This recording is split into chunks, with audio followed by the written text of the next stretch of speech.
Hi everyone, it's Kurt again here with another video, and today we're going to be talking about teaching speaking. As always, this material comes from our textbook, Teaching Principles by Brown and Lee. All right, let's jump in. Okay, so just like you're going to see a lot of parallels here between the listening video and the speaking one. Just keep in mind that the skill we're focusing on is actually speaking this time.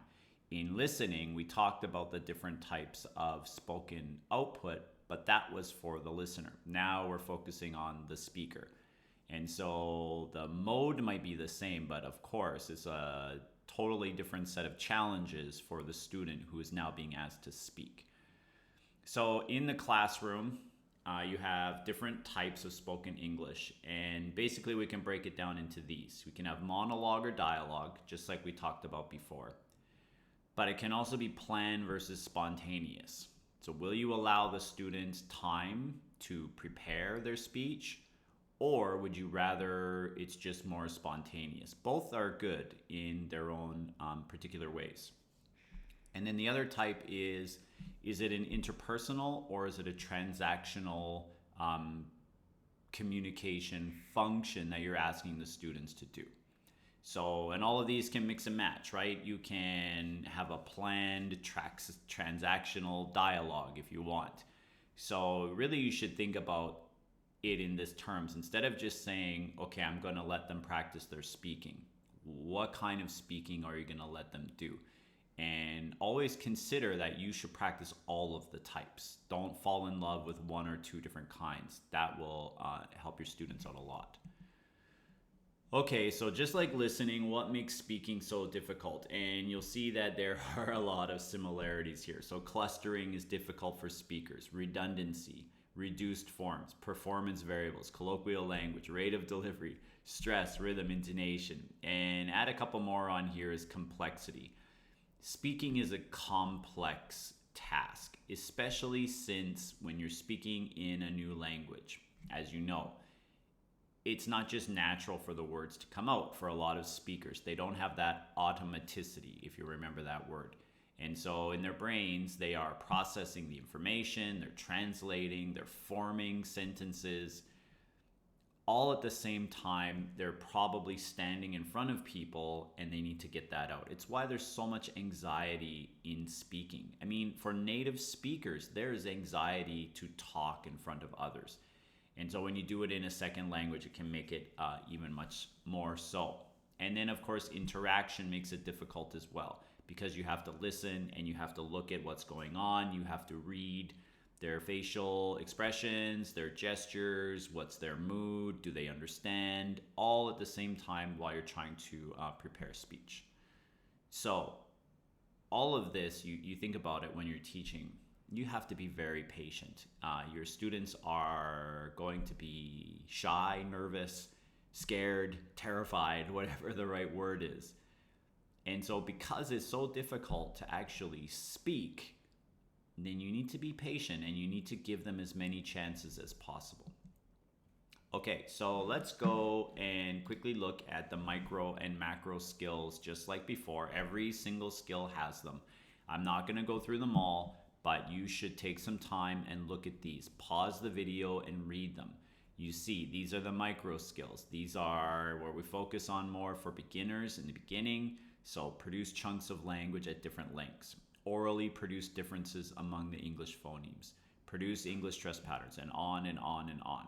Okay, and then we move on to the macro skills. So these are, as I said before, more global, top-down, using cohesive devices, communicative functions, registers, implicature, pragmatic conventions, and on and on. So in theory, our students, when they're in elementary school, kindergarten, I know they're not supposed to have English class in kindergarten, but we all know they do. Elementary school, they should be really focusing on a lot of these micro skills. When they get into junior and senior high school, these are the things that students should be focusing on. I'm not saying you can't do macro skills in elementary school. Of course you can. Facial features, body language.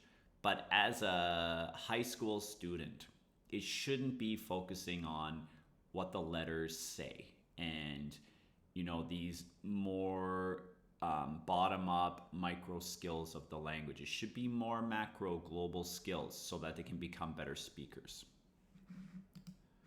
Okay, so we're going to move now to the different types of speaking performance that you can do in your classroom, just like in listening. Okay, so we'll start with imitative. So imitative is when you generate rehearsed imitative speech, and drilling basically is what this is, right? I say, you repeat. It has its uses for practicing some features of the language. So I want to practice pronunciation. I want to make sure that students are able to practice their fluency. Drilling has its place. I mean, I do drilling in the pronunciation drill at the university, even though they are high-level students. It still has its place. It's a way for students to not think and just speak. However, you have to keep the drilling time short, maybe just a few minutes out of a class hour. Keep them simple, keep them quick-paced and snappy, like boom, boom, boom, boom, boom. You can't make it slow. They get bored very quickly doing this. But more importantly, let students know why they're doing the drilling. Like, let them know that this is going to improve your fluency. This is going to improve your automaticity. Try to limit your drills to phonological, morphological, or syntactic points. Try not to make it something too complicated, and make sure there's some kind of communicative goal, but don't overuse them. Drilling, if it becomes overused, the students will lose their motivation to participate. Okay, second is intensive. This is any type of speech designed to practice some phonological or grammatical aspect of the language. It can be self-initiated or some kind of pair work activity where the goal is to go over certain forms. So it's not meaning-based. You're focusing on the actual form of the language. So this is probably what happens in most English classrooms in Taiwan when there's a speaking component, which is the teacher teaches the form, the grammatical structure, whatever you want to call it, and then allows the students to practice with each other or practice with the teacher. Okay, this will be considered intensive. Then we have responsive, so short replies to teacher or student-initiated questions or comments. So students can ask each other questions and you answer, but they're not this type of question. It's more meaning-based, but they won't extend into dialogue. So usually I ask you a question, you give me an answer. Okay. These can be meaningful and authentic, like when the teacher says, what is the main idea in this essay? Blah, blah, blah, the government should, whatever. These are more referential type questions, not display questions. Display questions maybe would be in number 2. Okay. All right, the next one is transactional language, or dialogue. And these are carried out for the purpose of conveying or exchanging information. This is an extended form of responsive. So if I go back, remember responsive is just limited short replies. It doesn't carry on. But if you get it to carry on, now that becomes a transactional interaction. Okay. The 5th one is interpersonal. Okay, again, dialogue. So carried out for maintaining social relationships. So I'm not actually trying to get something from you. I just want to be your friend, or I want to get close to you. Just share rapport or empathy or something like that. Now, they're more difficult for learners, these ones, due to its casual register. Maybe students are not aware of how they don't have the language necessary to do this, because this is not typical textbook language. Hey, how's it going? How was your day? Oh, that's too bad. Why did he say that? You know, this type of casual speech is not usually what we teach, especially at the junior high school, senior high school level. Usually has colloquial language, and it can be emotionally charged language. It's hard to practice that in the classroom. It's hard to pretend that you're angry. Usually it's got slang, ellipsis, sarcasm, hidden meanings that require understandings between the lines. You know, this this is one of the things that's always hard about learning a language and for speakers. You learn all of these idioms and you learn slang, but being able to use it at the right time is another thing, right? So these can be difficult, but that doesn't mean you shouldn't do it. Students should practice these in the class as well. You can set up role play, at least role play situations where you tell your students, okay, your best friend just lied to you, and now you're talking to your other friend. What will you say? And then that person, how will you respond? So try to have some kind of dialogue. Okay, so here's an example conversation, okay? This is what typical English language will look like. And this is why it can be so hard for students. So you can see, hi Bob, how's it going? Oh, so-so. Not a great weekend, huh? Well, far be it from me to criticize, but I'm pretty miffed about last weekend. What are you talking about? I think you know perfectly well what I'm talking about. Oh, that. How come you get so bent out of shape over something like that? Well, whose fault was it, huh? Oh, wow, this is great. Wonderful. Back to square one. For crying out loud, Bob, I thought we'd settled this before. Well, what more can I say? All right, so as a teacher, if you are going to teach this or give this to your students and let them practice, I want you to pause the video and I want you to think about what are the features that I just talked about here. Oops. What are the features here that is more difficult for learners? What are the features in this conversation that that show up that would make it difficult for learners? So I'll talk about it in a second. Maybe you can pause and think about that first. Okay, so if you look in this conversation, first of all, here's really vague, right? And there's a ton of sarcasm in here. And these huh and oh, and there's some pauses, and well, the discourse marker. And here, what are you talking about? I think you know perfectly well what I'm talking about. If you are going to teach this to your students, first of all, you have to teach them the intonation and stress. Which words need to be stressed? Like over here in Amy's part, right? Oh, wow, this is great. This is very deep sarcasm.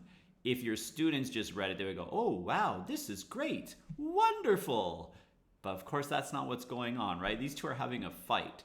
And so these features of this type of casual conversation can be quite challenging for students. Okay, so let's move on to the next one, extensive. So remember, we're going through the different types of performance. So here now, this is your monologue. The register will be more formal. This is where you give your presentation in class. It can be planned or it could be impromptu, depending on how much you want to challenge your students. In my experience as a teacher, if you let them do a planned presentation, it's good because they need to do the planning, they need to look up the vocabulary, they need to focus on the grammar. So actually they will learn a lot about the English language while they're planning.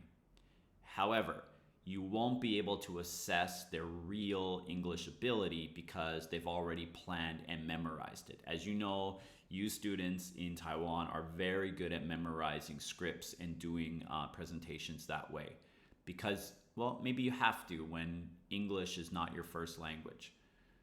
If you want to know their real ability in spoken English, then maybe you need to have some impromptu speeches in there as well because they don't have a chance to memorize first. They're just gonna talk. And I think that's also very valuable. Okay, so as I said last time, we're going to go through principles for each of the skills. So this is our communicative-based classroom, some principles that you should be aware of, focused on in your own teaching, especially when we're talking about speaking. Okay, so first of all, you should focus on both fluency and accuracy. Accuracy comes later, in my opinion. In the very beginning, you should allow students to just talk. Try to let them be fluent.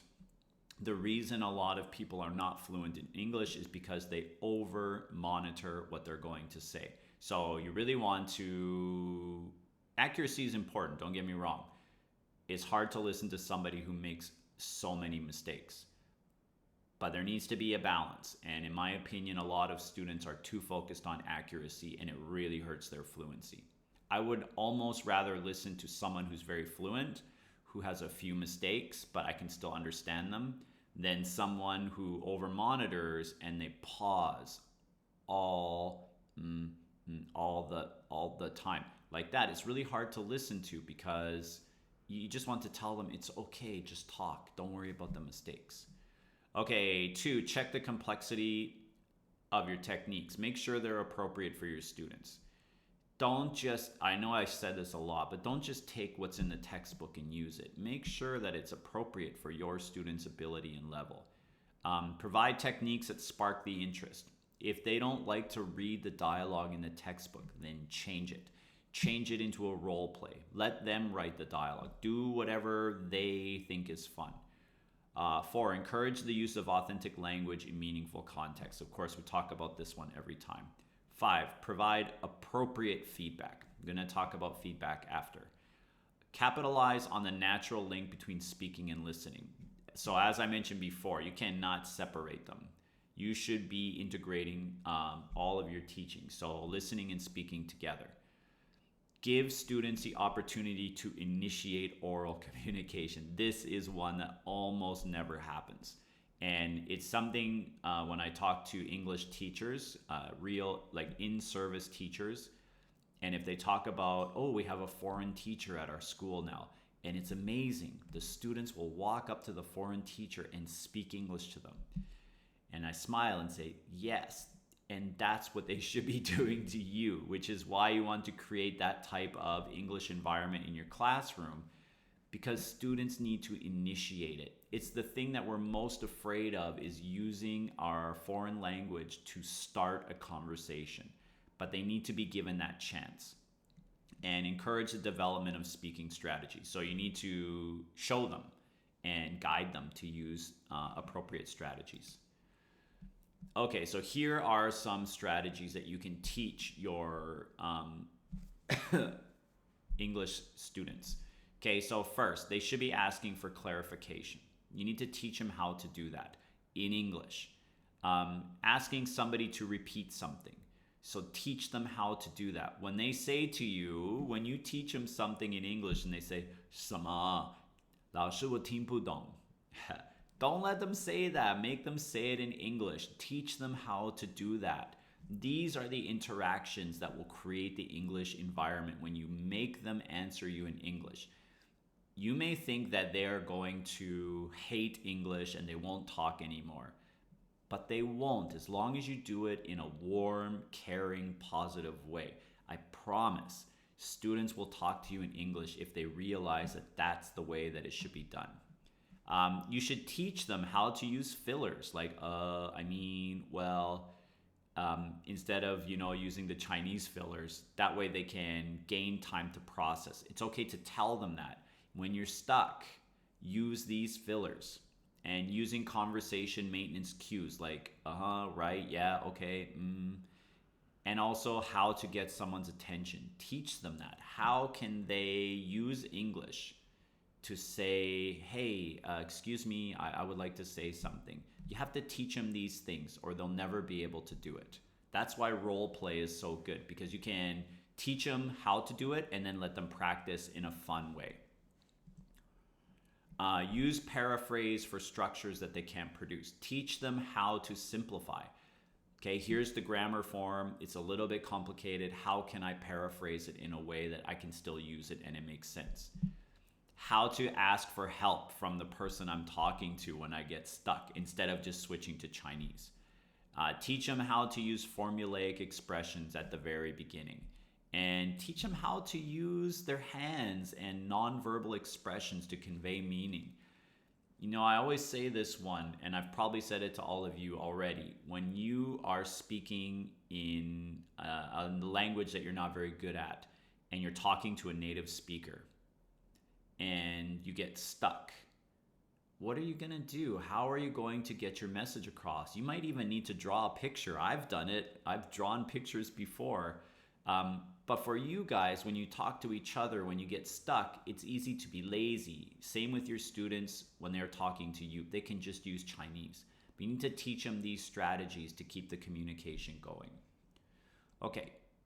Next one is taking a look at teaching conversation. So conversation is a little bit of a controversial one because it's hard to replicate real conversation in the classroom, even though we have a lot of conversation classes going on around Taiwan. So there are two basic ways to do it. The first is the indirect approach, where you don't teach anything, you just talk. And you allow everybody to sit there and chat. Maybe you have some topics that you want to talk about, but basically everybody talks. Now, I've tried this way with adults and children, and it works pretty well with adults because adults are usually motivated, they want to learn. With children, it can be hard. And so you have to kind of structure it in a way that it doesn't just turn silly, or they don't just start not talking. The second way is a direct approach. So you plan around the specific micro skill strategies and processes involved. So if you go back to that conversation that we just looked at, you might take an actual conversation and teach them everything that's happening in that, and then try to replicate it through role play or practice, or create a new controversial topic for them to talk about, something like that. Okay, so your goals for conversation tasks. So if you're going to teach conversation, you're going to have these tasks in class. Here are a few goals that you should be thinking about. So a student should be conversing for both transactional and interactional purposes. So it's not only about sharing experiences, but there should also be some actual functions, like how to borrow something, how to apologize, how to say sorry, things like that. Students should be practicing to produce both short and long turns, especially long turns. Most of our students can only do very short turns, a few words, and then they're done. Teach strategies for opening and closing conversations. Instead of saying, okay, bye-bye, how do you end a conversation? We need to learn these things. Initiate, develop, maintain, and respond to varying topics. So you want to try to have new topics all the time. Use casual, neutral, and formal styles of speaking. That way, this is what we call social linguistic knowledge. They know what language to use in what situation. And then this is also part of it. So using conversation in different social settings. I'm at school now. Now we're at home. How will we talk differently? Okay. Encourage strategies for managing turn taking. How do you take turns? Do you just start talking? Do you put up your hand? What's an appropriate way? Develop strategies for repairing trouble spots in conversation. So I talked about this already. When there's a communication breakdown, what do you do? Or if you don't understand, what do you do? Maintain fluency in conversation through avoiding excessive pausing, breakdown. So they should practice not stopping all the time, but just talking. And these other ones I talked about before. So using conversational fillers and small talk and conversational routines. So how do people talk in English, and what do they talk about? So for example, in Chinese, if you run into somebody on the street, they may say to you, 吃饱了吗? Right? That's a conversational routine. People often start with this one. How about in English? Should we say the same thing? Have you eaten? Does that still work in English? I'm not sure. So you can think about that for your own students. Okay, so the next part is pronunciation. So it's obviously a very important part of speaking. Now, in terms of pronunciation, I will never say that your goal should be to speak like a native speaker. First of all, it's not very practical because it takes so much effort to do that. It's not necessary because the main goal of language is that people can understand. Third, what's a native speaker anymore in all of these different Englishes that we have? what does that really mean? English is different all around the world. Fourth, some people just can't do it, and it depends what age you start. If you start really focusing on your language past a certain age, we usually say that's when you go through adolescence, which is when you change from a child into, well, a teenager. After that, if you're just a beginner, it's really hard to get good pronunciation. So, and some people we say have an innate ability. So there's so many factors. The point I'm trying to make is, as long as people can understand what you're saying, it's clear, your enunciation is good, stress, all those things, then that's enough when you're teaching pronunciation. Okay, so in the classroom, as I mentioned, there are a few factors that affect it. So what's your native language? As you know, Chinese language will affect certain parts of English, and that's great because for you, you know what they are. You know what your struggles were. You know what's difficult. So you can share with your students what you did. How did you overcome those challenges? As I mentioned, age, exposure is very important. How much English input do they get? Of course, in Taiwan, that's tough. So you may want to encourage them to watch TV shows in English, listen to English songs. The more exposure you get, the better your pronunciation will get. As I mentioned, some people have an innate phonetic ability. They're just good at learning to pronounce words. There's no rhyme or reason for it. Some people just get it better than others, just like math, just like sports. Identity and agency. So how invested are you in improving your pronunciation? Is really a huge factor. And then the last one, like for example, some people say my pronunciation is so bad. Okay, but do you care? Like, do you really care enough to sit down and practice your speaking when you're not in class? Do you really listen to what the teacher's telling you? So it's important to show our students that if they're not invested, they don't have this kind of identity where they want to improve their pronunciation, then it will never improve. And the last one, motivation and concern. So this kind of goes with identity. How much do you really want to improve it? If not so much, then it's not going to. Okay, so here's some examples of things that we can look at when we're teaching pronunciation. So first is pitch changes. As you know, in English, we use pitch and intonation a lot, right? So here's a very simple conversation that shows that. So he and she. He says, ready? No. Why? Problems. Problems? Yes. What? Babysitter. So you should be able to tell just from this conversation that they want to go out, but they have a problem with the babysitter. And through the intonation, we can tell what type of question it is. Rising intonation, yes, no question. Falling intonation, it's an information question. Okay. Second is compound words versus descriptive phrases. Those of you who took my pronunciation class may remember this exact example. We have to teach students how to stress the words properly. So for example, the president lives in the White House. So every compound word, the first word is stressed, the pitch rises. On the second word, the pitch goes down and it gets secondary stress. White House. But if it's a descriptive phrase, we stress the second word stronger than the first word and the pitch rises. So Jack Smith lives in the White House on the corner. So White House, White House, they're different. And this is something that's very challenging for students. And so as a teacher, you need to be aware and teach them things like this. These are the things that will hurt communication more than whether they say Z very properly. Even though it's important, this will cause more miscommunication. Okay, others are minimal pairs. So this is something you should do with your students, practicing vowel sounds or consonant sounds. And these type of drills are good, where the teacher says, this pen leaks. So students have to think, did I hear pen or pan? Okay, I heard pen. Then don't write with it. This pan leaks, then don't cook with it. So when you do this, the students already know what the two responses are. Then you read one of your sentences and they have to give the right response. This is great practice for their ears and then for their own pronunciation, because you can put them into groups and then students read theirs. So student one says, "This pen leaks," and everyone else says, "Then don't write with it." And of course, if they keep making mistakes, then you know that you need to do something more teaching. Okay, then we've got "The sun is hot on my head," then get a cap. "Oh no, I missed the bus, I'm going to be late," then get a cab. Something like that, okay?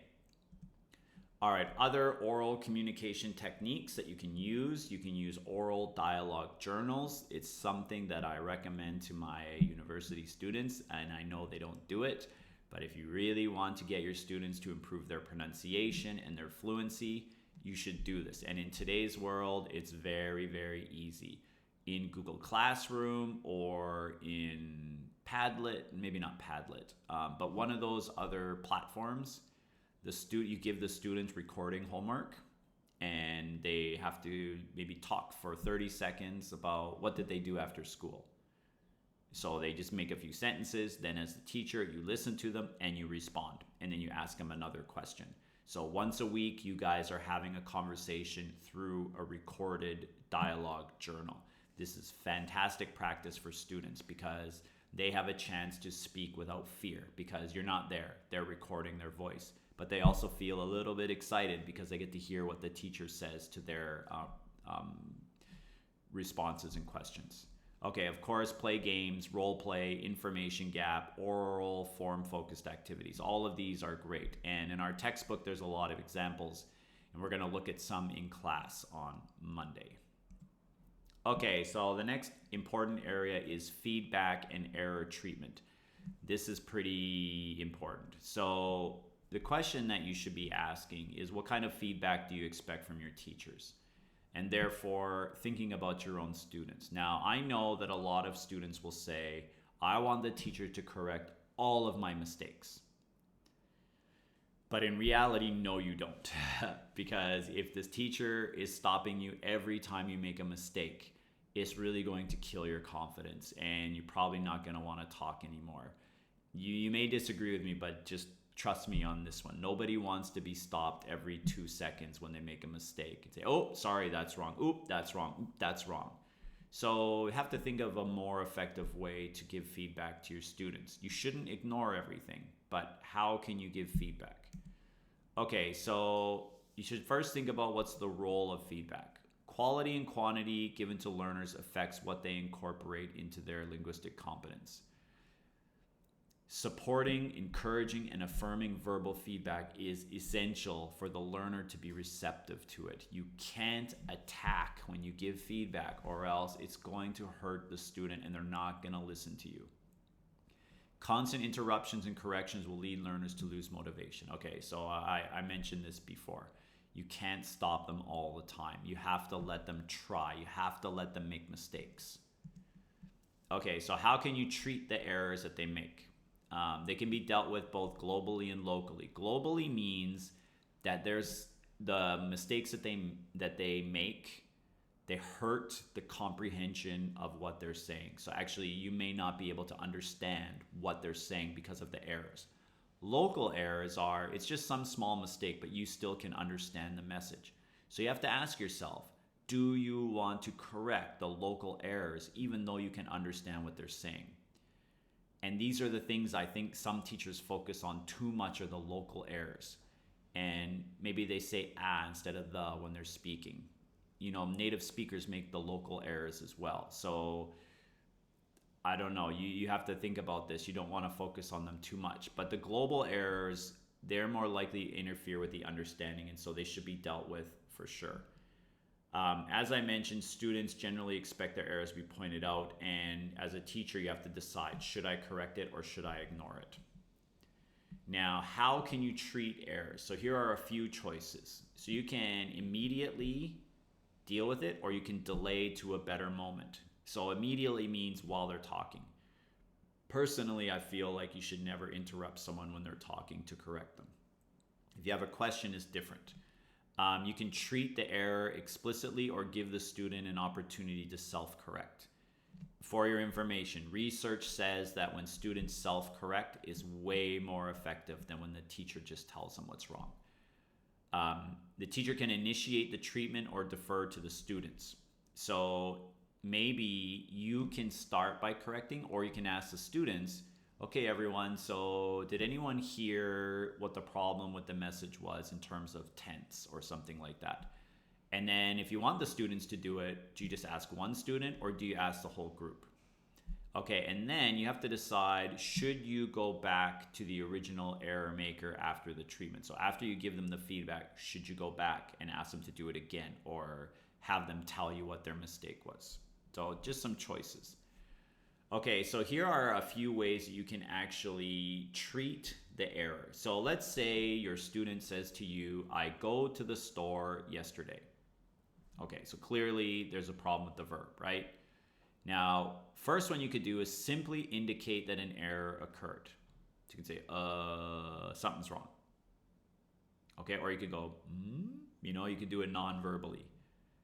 The second way is you can point out the location of the error, and you can do that by repeating, you go to the store yesterday. Third one is using recast, where you give the correct form. Oh, I see, you went to the store. And then the fourth one is indicate the type of error. Sorry, what's the past tense of go? I think, in my opinion, if you tell a student it's not go, it's went, they're not going to fix it. And the reason is, it's not because they're not listening to you. It's because they haven't acquired that in their long-term memory yet. They still don't know how to use past tense. That is a step in language acquisition. So your goal is to get them to notice that on their own. So personally, if you want to really focus on these errors, then you need to say something like, sorry, what's the past tense of go? Or you go to the store yesterday. Give them clues and let them find the mistake on their own. That could speed up the process. However, I'll tell you that even native speaking children of English will make mistakes with past tense until they really acquire the language. The best way to deal with these errors is to give them more input and more practice, and they will just naturally learn it. If they're stuck for a long time though, then of course you need to deal with it directly. Okay, here's a model. I'm not going to go through this in too much detail. It's from the textbook, and you can also, pause the video and read it. But you can see they've got the type of error. So here's the message from the student, okay? So as a teacher, you have to think, what's the type of error? What's the source? What's the linguistic complexity? Like if your student is trying to use the past perfect tense, maybe you don't need to correct it the first time. Let them try. That may be already way above their ability. Is it local or global? Was it a mistake or is it an error? Okay, if it's a mistake, it could be a slip of the tongue. Even though I know how to say went, maybe I just mixed up and one day I say goed instead of went. Or is it an error, which means they don't know how to do it?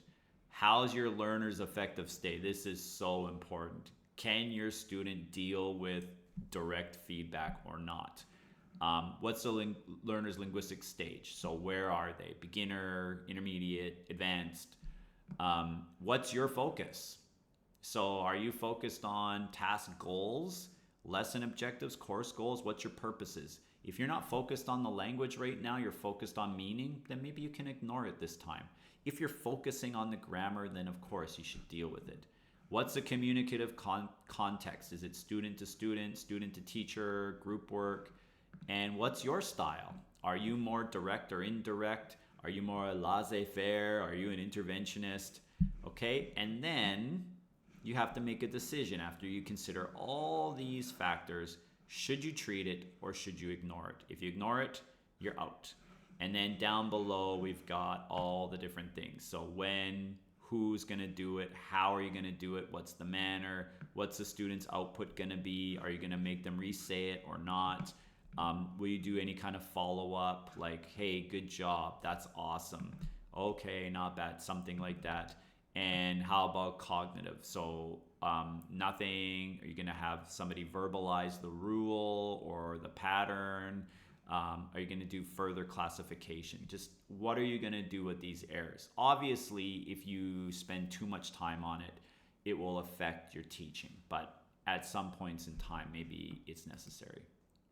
Okay, last part, assessing speaking in the classroom. So just like before, there's some different ways you can assess. You can do imitative speaking tasks like minimal pair repetition, word phrase repetition, sentence repetition. This is very, very basic. Once you get to junior high school, I don't think you should be doing this. Intensive speaking tasks, so there are a bunch here. You can have directed response, read aloud. Read aloud is not really a speaking skill, but you can test pronunciation and fluency. Oral sentence completion, oral close procedure, dialogue completion.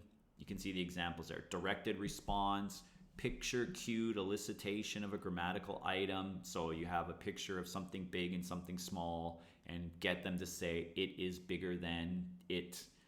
Or translation. So you can use translation as well. Give them Chinese and make them speak English, not the other way around. Okay, responsive speaking tasks. So picture cued elicitation or response or description. So I have students talk about the picture. Map cued elicitation, Q&A, open-ended, question elicitation. So make the student ask you questions. This one is really, really good. Make sure you do that. Elicitation of instructions. So how do you make something? How do you do something? Or paraphrasing. This is such an important skill. And I think you can start even when they're young, the very basic level. Okay, then interactive speaking tasks. You can do an interview. You can do role play, discussion and conversation. And you can even play games and assess their speaking ability through that. Remember, not all assessment needs to have a score. You can use formative assessment and just overall judge whether or not they're able to do something.